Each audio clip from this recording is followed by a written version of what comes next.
Welcome to Real Talk on Racism. I am Russ Terry, and we have an incredible person here with us today. Welcome back to Real Talk on Racism, Renai Ellison. Yay! This is so great. It's so good to be with you and with you. Thank you for having me on the show. Oh my gosh, you're so welcome. So loyal viewers will remember Renai was one of our two hosts in season one. Mm-hmm. You hosted 4 or 5 episodes. You did such a fantastic job. You have so much TV experience. Thank you so much. So we're excited. She's now an author. We'll talk about that in a moment. But as you think back to your experience on the show and the guests that you had, what would you say is the number one most common theme that our guests shared? When I was hosting the show, I was actually, first I started as a consultant, and then I was an interim executive director of an organization that focused on sexual assault and helping sexual assault agencies in the state of New Jersey to kind of transition people into a better frame of mind and to support them through their process. So many of the guests that I brought on the show had that in common. They were in some way, shape, or form working in the sexual assault field. Got it. Okay, so that is a niche that we didn't necessarily talk about in the other episodes, so it makes sense that that would be the theme for your episodes. What impact would you say doing the show had on you personally? Well, first of all, I got to hang out with Russ Terry, which is always a good thing, right? I mean, I feel like we've known each other a really long time now. And we've worked together in so many ways. In so many Life Coach Radio Networks. I remember every time I drive by Kane University when you were there, and I met you there to collaborate with you there. Certainly here on this show, Real Talk on Racism. I'm sure there are other ways that we've collaborated. Forgetting you live near my mom. You even, there was even one time, I don't know if you remember this, you gave me a complimentary coaching session. Do you remember that? Oh my gosh, were there tears involved? There were tears involved. Okay. Totally tears involved. But so besides the fact that I got to, kind of hang out with you, just to be able, I think, post George Floyd, to be able to be a part of a show called Real Talk on Racism, to really lay it out there and to be honest and authentic and bare the soul of so many of us who have struggled through racism, and allies like yourself who are sensitive to the topic and sensitive to the issues. So a wonderful opportunity, and I'm excited to, be back on set again. Yay. Well, thank you for calling me an ally and saying that I'm sensitive. That's my goal. That's my mission, to be a devoted ally, passionate ally, to be fighting the fight with people of color to reduce and hopefully eradicate racism. So thank you. I appreciate you saying that. My pleasure, Russ. All right, so let's get to the book. Yeah, let's do that. So exciting. So Renai is the author of a new book called From Fake to Phenomenal, 8 Secrets to Abandon Inauthenticity and Embrace Self-Discovery. So number one, congratulations on the book. That's so incredible. Thank you. I love the title. What inspired you to write it? Well, I was in the middle of a really low point in my life. I had just been let go from the job that I mentioned, which was a dream job of mine. As you well know, at the time I thought it was the be-all, end-all. And was totally devoted, totally into, made a lot of changes and brought people on the board and brought people on, the whole 9 yards. But it wasn't, I guess, a mutual admiration toward the end. And there was a decision made that I would no longer be the interim executive director, and I was taken out of the running as the executive director. And so I was totally depressed, sad, at my lowest point, because quite honestly, Russ, I felt like I had been doing my best work. I really felt like at that moment in my life that I had given everything. And so initially I wanted to write this scathing, tell-all book about the betrayal and the heartfelt anger that I was feeling at the time. But I decided to write a bigger, better story. And ultimately, I wanted the book to be of service to people, specifically to women. And it ended up to be a memoir and a personal development book. It's 8 chapters. What's really great about it is that you get to learn a little bit about Renai, but it's not just about me. It's about how my story can help to impact you. Because, you know, sometimes the best way that we can learn is from other people's experiences. So initially what I give are Renaissance reflections, which are basically takeaways from the story that I tell in each chapter. And then I have phenomenal thoughts to ponder, which are just exactly what we do as coaches, which is ask open-ended questions to help people come to solutions in their life and also go on that self-discovery journey. To go on that self-discovery journey that will help them to gravitate more toward that phenomenal person, woman that we all want to be. Well, so much to comment on. First, sorry to hear that you got let go. Obviously, we're talking about it on air, and some people, in my work as a career coach, that part of me, so many individuals are not comfortable being vulnerable, saying that publicly. And it's a step in the process or journey, and no judgment of them. We're all, it's a trauma, and they're experiencing grief, and we all experience grief differently. It's very personal. Absolutely. So I give you a lot of credit for saying it openly because you're being vulnerable and sharing something personal about yourself. Totally understandable that you were depressed when it happened. That's how most people would respond to a situation like that. And I think based on the clients that I've had, for people of color, especially when they get let go, and I've talked to some this week, not just you, it can be even more traumatic than a white person might experience, whether it's because they don't have the financial freedom yet because of, that's a separate topic we could have on the show, or maybe they don't have the connections, or, whatever the case may be, it often does more damage.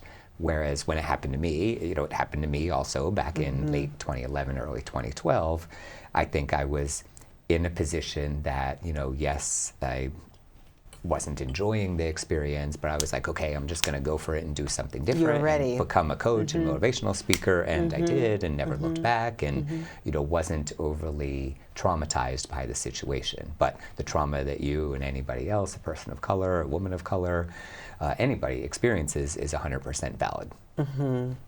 So in the book, From Fake to Phenomenal, what specifically in here will help women of color? The whole book. I love it. Well, I'll say that honestly, Russ, my target audience is Black Christian women. That is my target audience. There are other people who will benefit from the book. But what I will say is that, and when I say Christian women, I mean women who have an understanding of God and have chosen to kind of examine and explore their spirituality. Maybe they haven't converted to Christianity yet, but they're on that journey, on that path, or maybe just curious about spirituality and really what it really means to make Jesus Lord and Savior.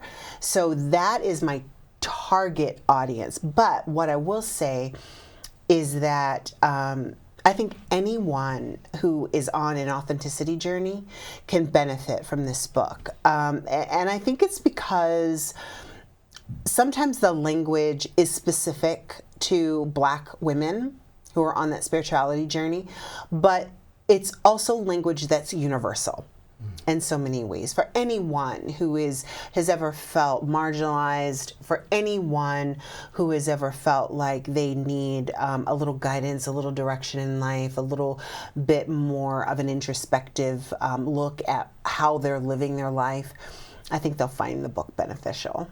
All right. Well, from fake to phenomenal, 8 secrets to abandon inauthenticity and embrace self-discovery. And like Renai said, there are places in here for self-reflection. She asked questions for you to answer, which I think there's a lot of value in, making people right. And I love your Renaissance reflections, pun in word, play on words with your name, Renai. So yeah, and the whole idea about the Renaissance reflection, I've always gravitated to that word Renaissance because it means the same thing that my name means, which is reborn, rebirth. And you're probably familiar with the Harlem Renaissance. It's a rebirth. So you'll notice on the cover of the book, there's a phoenix. So there's this running theme throughout my book about when you are at your lowest, when you feel like your spirit and your soul is dying, there's hope and there is an opportunity for you to really tap into a different version of yourself so that you can have that rebirth, so that you can be like the phoenix and rise from the ashes. So that's kind of my little running theme throughout the book, that I believe that strongly, that sometimes, and Russ, I'm sure you know this too, in our greatest pain, in our greatest grief, that's when we are forced to dig just a little bit deeper. Yes. And find that resolve that picks us up out of what we are going through. And sometimes, and most of the time, if we give ourselves just a little bit of an opportunity, we'll find that we're better after that experience than we were even before.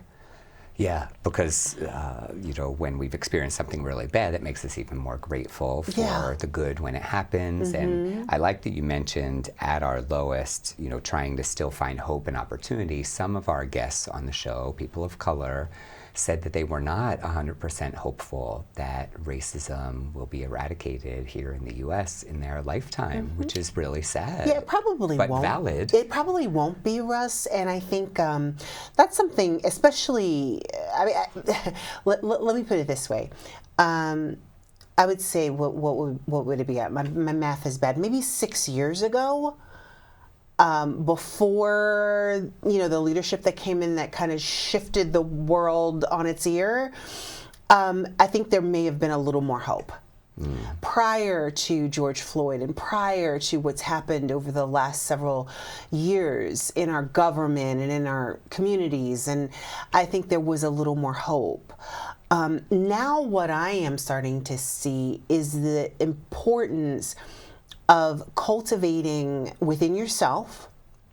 So for me, it's God, me, others. So before, it's kind of like the whole airplane analogy. You have to be able to put the oxygen mask on yourself before you can help others, right? And for me, my source is something beyond myself. Like I can't just walk around just it being all about Renai all the time, because I would jump off of a bridge because I disappoint myself constantly. But when I have my hope in something else, it gives me a little bit more groundedness and a little bit more connectedness to humanity and the world as a whole. I love it. Well, good stuff as always. Thank you for sharing your gifts. I want to switch gears a little bit. Yeah, so one of your recent LinkedIn posts, you talked about a brilliant DEI training that you took part in with Sam and Zed, who I had not heard of. So obviously you know a lot about diversity, equity, and inclusion, but what were some of the great things that you learned in this class? So first of all, Sam and Zed, you can probably find Zed Zaba is her last name. Okay. It's Zed Zaba and Sam Stern. You can probably find Zed on LinkedIn. You can find Sam on LinkedIn as well. And she did, Zed did a TED Talk. Okay. All right. So this diversity, equity, and inclusion training lasted, I would say, for about 6 months. Wow. Now, the cool part about it is that Sam and Zed are in South Africa. No way. Huh. And I found out about it from my friend Judy, because we've both been we're looking we're both looking for diversity, equity, and inclusion training to be able to strengthen our understanding of the topic. And she sent me this link, and it was in South Africa. So Sam and Zed are both in South Africa, and they did all different types of modules throughout this 6 months to really give you an understanding of diversity, equity, inclusion. But they billed it as diversity, equity, inclusion, but it was real more of an anti-racism training, which I think is sometimes more palatable to people to hear DEI rather than anti-racism, right? Yeah. People digest it better. Yes. And what was really funny is, of course, because it was in South Africa, different time zone, so I would have to get up at like maybe 2 o'clock, 2:30 in the morning. To be on you're so this. Devoted. But you know what? It's so funny. Like, that's why I always say, like, I'm sorry, I don't ski, I don't skate, I don't do anything like normal people do. But I will get up at 3 o'clock in the morning for a diversity, equity, inclusion class in South Africa. I will do. I love it. And I learned so much from them. And that's one of the certificates that I got in diversity, equity, inclusion. The other one was from Cornell, and then another one from the University of Florida, Southern Florida. But I was really just mesmerized by all of the teachings and the revelation and the understandings that I was able to glean as a result of it. So I'll send you. Yes, thank you. I'll send you an invitation to that, because I think they're rolling it out actually in the next few weeks again. It's like a cyclical thing. It keeps going. So yeah, I'll send it to you. You would love it. Okay. Mm-hmm. Well, I don't want to overpromise and underdeliver on getting up at 3 in the morning, but I would at least love to see it. Okay, so you've taken this class with Zed and Sam and Zed, also Cornell, USF. I mean, that's incredible. Mm-hmm. Most people don't take one certification, much less 3. Mm-hmm. So and it's a certificate technically, not a certification. Oh, got it. So okay. just like the distinction is important. Thank you. So of these 3 different courses, programs, certificates, etc., what would you say is the number one thing that you did not know that you learned? I would think, the number one thing that I really tried to ignore was just the bias that we all come with, not just non-people of color, but people of color, toward difference, period. Yeah. And that was part of it too. It was part of the course was to unpack your bias and your privilege. And I think, honestly, Russ, prior to taking this course with Sam and Zed, I never recognized my privilege. Because what kind of privilege do I have? I'm a overweight Black woman. Like, what kind of privilege do I have? There are some privileges. I'm educated. Very well educated. Yeah. Like, just certain things that I didn't recognize as privilege, they really opened my eyes to it, and it helped me to be more sensitive to people, and people of all different races and ethnicities, to be able to sit here and have a conversation with you on this topic on a television station in Princeton, like those kinds of things, opportunities that aren't always afforded to other folks. I've been able to walk in that privilege. So to be able to open my eyes to the fact that there are certain things in my life that have given me privilege, and to be able to be sensitive to that, I think is really important for the average person, so that we can connect and relate to people on a deeper, more visceral level. I like that. It all comes back to gratitude. It's a way to be grateful for what you do have. You know all about gratitude. Right? Yeah, have you written like 3 books on 4, gratitude? yeah. 4. Who's counting? I'm counting. Who's counting? 4 books on gratitude. Yeah. Yeah, and from writing a book, it's a lot to That's write a book. lot. Yeah. So no more books for the moment, at least. But we do have a TV show, so that's an easier forum than publishing a book. So you alluded to this a few minutes ago, but I want to go back to it. Yeah. You said DEI training as opposed to racism or anti-racism, and you and I have discussed this on the phone. What is it about the word racist or racism that turns people off and makes them not want to engage? Okay, so I'm going to roll that back a little bit, and I'm going to spend a little time answering that. Okay. So in my transition, as I was writing this book, I was also privileged to be able to work with an anti-oppression, anti-racism coach. The company is called Start by Talking. It's located in Atlanta, Georgia. The woman who is the founder and CEO, she works with her sister, Melissa. Her name is Wanda Swan.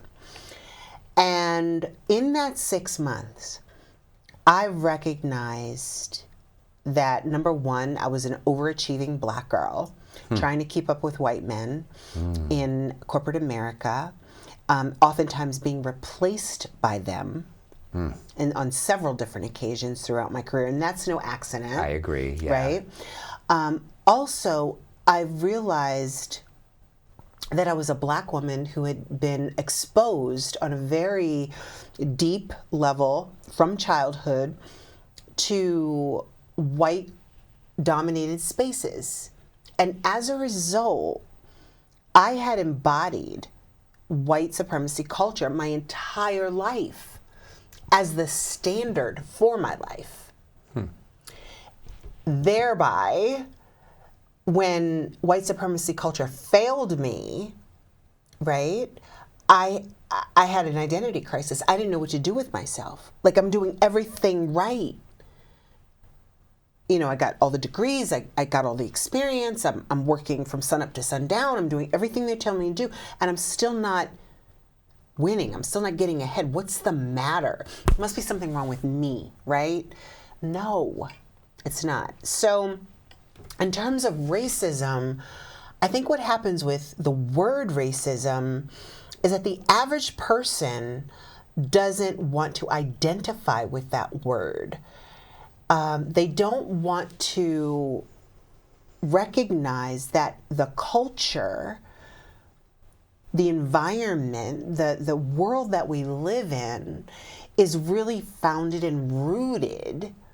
I mean, from the time that Christopher Columbus came over and discovered America, an America that was already discovered by people of color, there are people of color living here already. Like, from that very moment, we have been living in a society that has been dominated by rules and regulations that have been imposed upon us from a supremacy culture. So, and by the way, that's what we learn in school, that Christopher Columbus discovered America. Yeah, every year in history class, that's all I ever heard. Yeah. Right? So when you hear the word racism, especially as a white person who tries to be a good person, it goes against your grain. I don't care what political party you're from. I don't care where you grew up. Because what they think of when they think of racism, they think of crosses burning on lawns, and I would never do that. I'm not a racist. But it's not that. It's not burning a cross on the lawn. It's the little things. It's the making the decision to fire the Black girl because she doesn't fit in. We prefer to have the white guy because he makes people feel more comfortable. And the like me syndrome bias, the very subtle, oh, well, you know, I'll give this opportunity to this person. I may not recognize my bias toward this person because he, in this case, he is like me, you know. So, I mean, I see that all the time.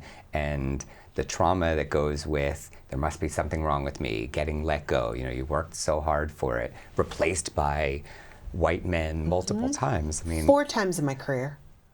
That's a lot. I wouldn't wish that on anybody. That's no coincidence. I agree. That's no coincidence. The first 2 times, I'm like, okay, you know, maybe you could have, maybe you should have. 3rd time, I'm like, something's wrong. By the 4th time, Russ, come on. Something is really not right here. And Wanda helped me unpack all that. Matter of fact, we need to have her on Real Talk on Racism. Yes. She's in Atlanta, but she would definitely do the video. She's amazing, and I mean, I'm telling it. But to hear the words come out of her mouth, it's like she's brilliant. Yeah, and I think the more messengers we can get sharing this message increases the chances that whatever you say, she says, I say, chances are it catches on with somebody, and we inspire more white people to do the things they can do to eradicate racism, to learn more about racism. Just to understand, when you start the sentence, when you start the conversation with, "Oh, I'm not a racist," that's the number one sign that you are not leaning into to the learning. Yes. Yeah, and we've heard that phrase a lot. Too much. Yeah. Too much. And even me, as a Black woman, there's certain things, there's certain biases that I come with toward people of different ethnicities, toward white people, and to be able to understand that and to unpack that and recognize that, I think, is an important journey that everybody needs to take. Yeah, and I have my biases too, Of and course. I'm learning more about them, especially as I do the show and trying to reduce/eliminate my own biases. So I get it. We have about 90 seconds left. No. I know, time flies when you're having fun sharing great insights. I know. So what final thoughts, pearls of wisdom, do you have for our amazing Real Talk on Racism viewers? I would say when you get the book, you'll learn that it's an interactive experience, right? Because you don't just get to read about Renai, who cares about me. It's really about... I care. Well, but you know what I mean? know. Like, it's not about learning about me. That's not the goal of the book. The goal of the book is to help you, based on what I've shared with you, to learn about you, right? It's a story that I tell about my journey where I really lost myself because of external expectations of what I thought was going to make me feel better about me and make me whole. And one of the principles that I really discuss is this whole idea that nothing on the outside of you will ever satisfy you. Clothes, cars, cribs, none of that stuff will ever satisfy you. The only thing that will ever bring you unique and true, authentic joy is to be grateful for the life that God has given you. I love it. Well, words to live by. Is that long? I'm sorry. No, it's all good. This is Renai Ellison. We're so happy to have you back here at Real Talk on Racism. Thank you so much, everyone, for watching, and we'll see you again soon.